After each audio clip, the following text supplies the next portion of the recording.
बुढ़ा साहब जी की अखीर वेले गुरु नानक साहब महाराज जी की एक प्रीख्या दे विच जिथे भाई लैणा जी नूं परख के ये गल कह दी, लैणिया वो तू ते मेरा अज तो बाद अंग ही हो गए, अंग ना लगा के अंगत बना दिता। ते बाबा बुढ़ा साहब जी नूं गुरु नानक साहब जी ने असीस बख्शिश कीते, कहंदे कि बुढ़िया वो कदे तेरियां नज़रां चों ओले ना हुस्सा। साध संगत ये बचन गुरु नानक साहब जी के प्रतख वरतदे रहे, इसे करके गुरु नानक साहब महाराज जी की बचना सदका बाबा बुढ़ा भाई सूरज सिंह जी हमदर्द गुरबाणी खेतर राही आप जी के सामने हाजरियां भर रहे हैं। जिन्ना चिर आप जी स्टेज के उत्ते शभायमान हो रहे हो, मैं आप जी के सामने कुछ को बेनतियां करनियां चाहता हाँ। सत्कारयोग जो भी संगतां बाहर बिना किसी कारण दे खड़ियां हैं, बेनती आई है प्रबंधकों वालों के आप जी पंडाल दे विच शभायमान होने की कृपालता करो ताकि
और केवल 2-4 मिनट का शब्द बधाई का, उसके बाद समाप्ति। यहाँ भी मनाऊंगा और ध्यान रखना कार्यक्रम इतना भव्य स्वरूप में होना चाहिए और गुरु मर्यादा के साथ होना चाहिए।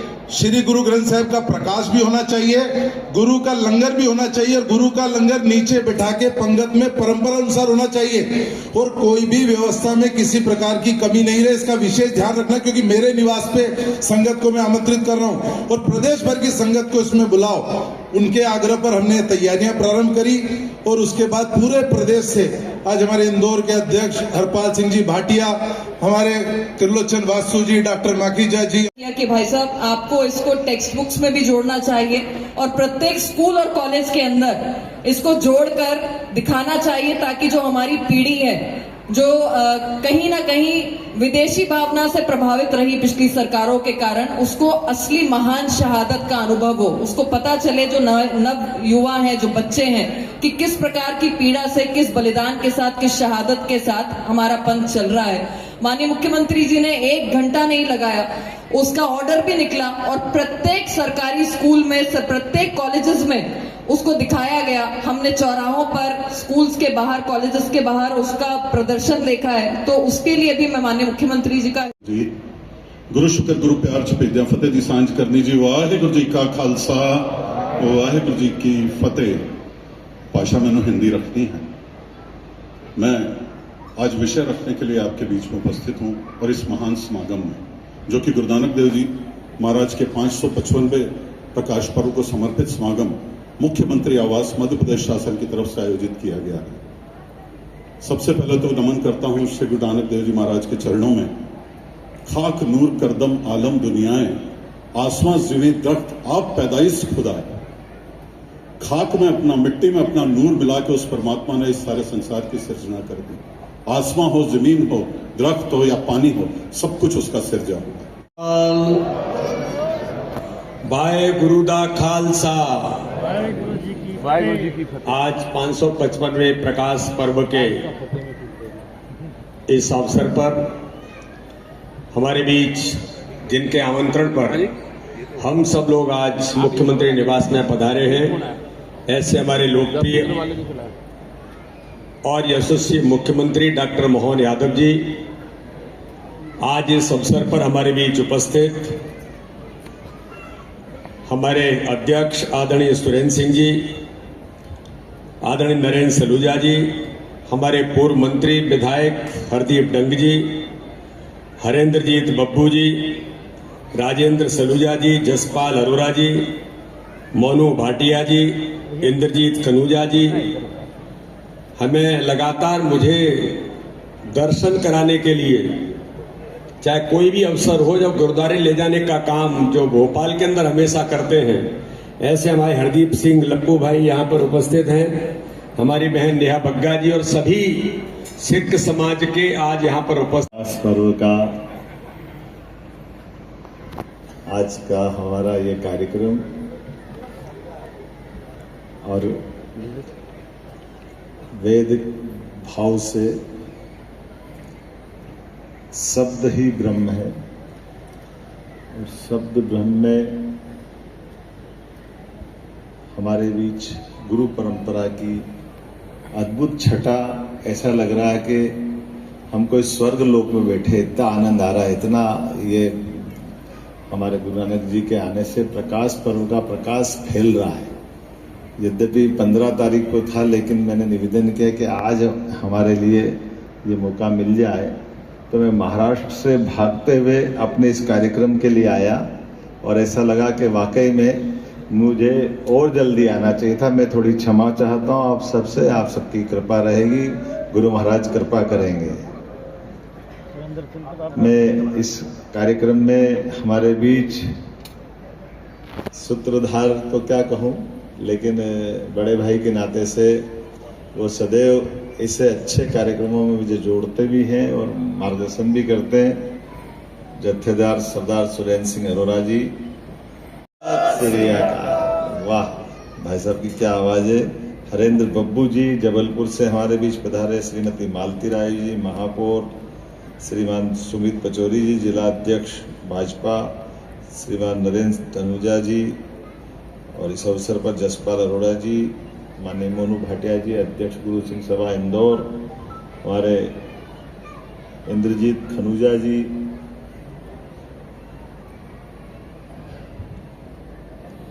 जसपाल अरोड़ा जी, इस अवसर पर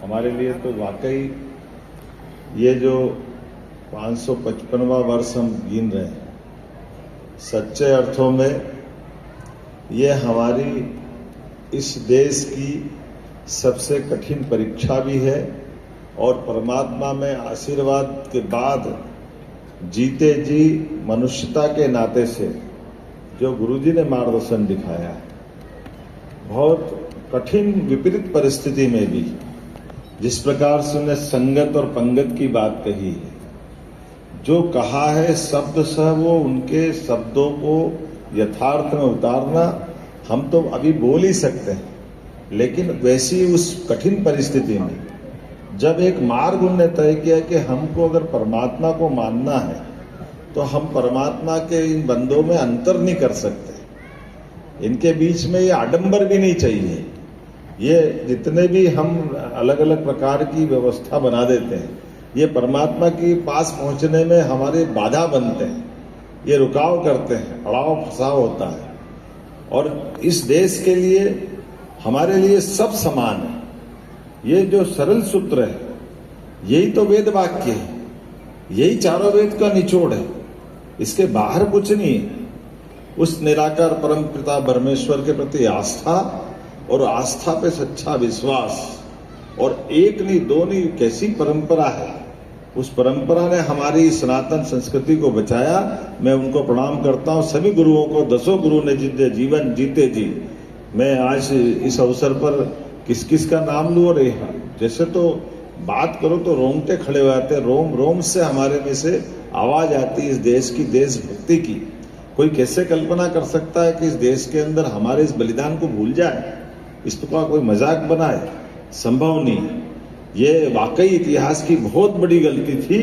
जब देश का बंटवारा हुआ तो हमारे गुरु नानक जी का तो जन्मस्थान अपने अंदर ही होना चाहिए था, उसको पाकिस्तान में छोड़ना ही बहुत बड़ी गलती थी। मैं बहुत दुखी मन से कह सकता हूं, लेकिन यशस्वी प्रधानमंत्री का अभिनंदन करना चाहता हूं, जिनने हमारे लिए वो करतार गुरु नानक जी का जन्म स्थान का दर्शन का मौका उपलब्ध कराया। उनके अपने बलबूते पर आज 5 नदियों का पंजाब, जिससे पूरा भारत गौरवान्वित होता था, उसका बंटवारा होना ये बहुत बड़ी गलती थी। लेकिन मुझे इस बात की प्रसन्नता भी है, चलो कोई बात नहीं, बीती तही विसार दे आगे की सुध ले।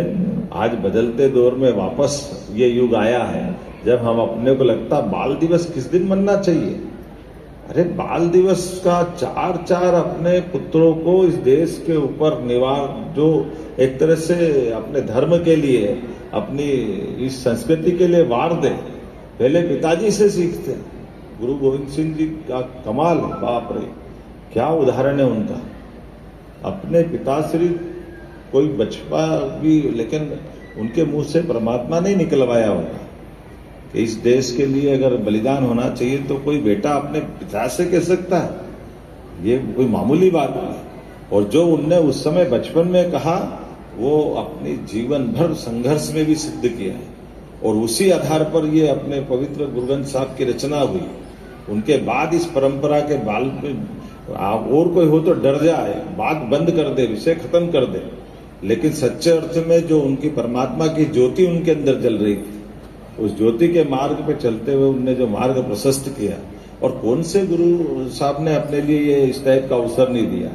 जिसको देखो एक से बढ़कर एक ऐसा लगता है कि नक्षत्र मंडल में हर एक कोई ग्रह अपने अपनी आभा बिखेरता दिखाई देता है, एक से बढ़कर एक। लेकिन ये परंपरा उस परंपरा को पालन करती जो असीम श्रद्धा उत्पन्न करती, असीम क्या हमारा प्रसाद आनंद देता है, जो सब में गरीब अमीर ऊंचा नीचा सारे बंधन समाप्त कर देता है।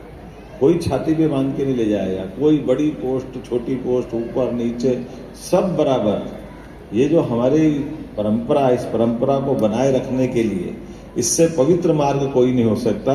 मैं वास्तव में मैं निवास तो क्या बोलूं, निवास तो परमात्मा का एक ही होता। हमारी सबकी आत्मा एक शरीर रूपी इस शरीर के अंदर कुछ समय के लिए आती है, लेकिन जन्म से लेकर मृत्यु तक हमारे हाथ से सदकर्म हो। इस सदकर्म की प्रेरणा देने के लिए सबसे अच्छा कोई मार्ग है तो हमारा सिख पंथ मार्ग है। मैं इसके लिए कह सकता हूं, इसमें कोई शंका नहीं।